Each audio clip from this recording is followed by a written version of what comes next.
Black opens with the pawn and you play f4. Now your opponent has a small number of options. The King's Gambit is one of the greatest but also the most complex opening for white. But don't worry, I packaged the opening in very simple missions for beginners, and after that we will look at an example game to show you how to win with the King's Gambit. In 10 minutes from now you will learn one of the strongest openings in chess.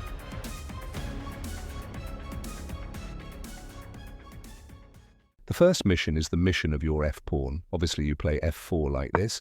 The mission of the pawn is to attack the center from the kingside, and this pawn is part of that plan.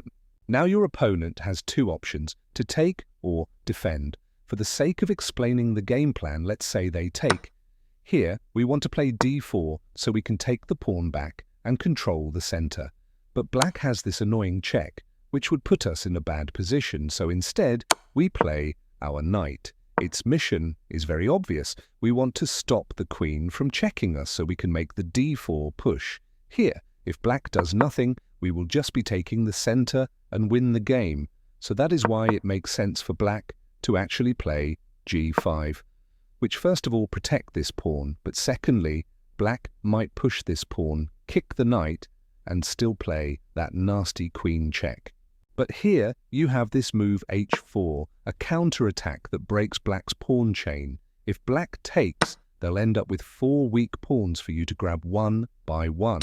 If black tries to save the pawn with h6, you can happily take the pawn and end up with an extra rook. If they play g5 attacking the knight, you can simply play knight e5. The queen cannot check us because the pawn is defended by the rook. So now the g-pawn is attacked twice and defended 0 times, meaning you'll win back a pawn and end up with a crushing position.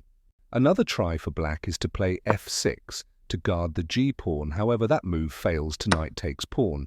And if they recapture, we can deliver this nasty check with our queen. The king moves and queen takes g5 check. Black cannot play knight f6 because that fails to e5. So black has to move the king back. Here, you actually need to know the checkmate because it's not that easy. You first give queen h5 check. The king moves, and now you check with queen e5. Black has to go to king f7, but you deliver this check with the bishop. Black goes king g6. Here, you could grab the rook, but even better is queen f5 check. The king is forced to go to g7, and we deliver a check on f7 supported by the bishop. The king moves, and eventually, after a few forced moves, we'll end up with this double checkmate.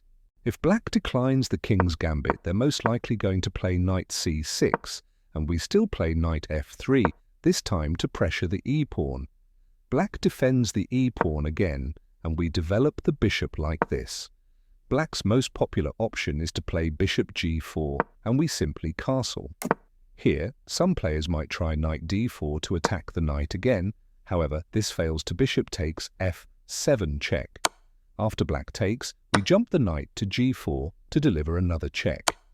If black takes the knight, hoping that after we take, they can take our queen, however, we take the queen with a check, and black is lost.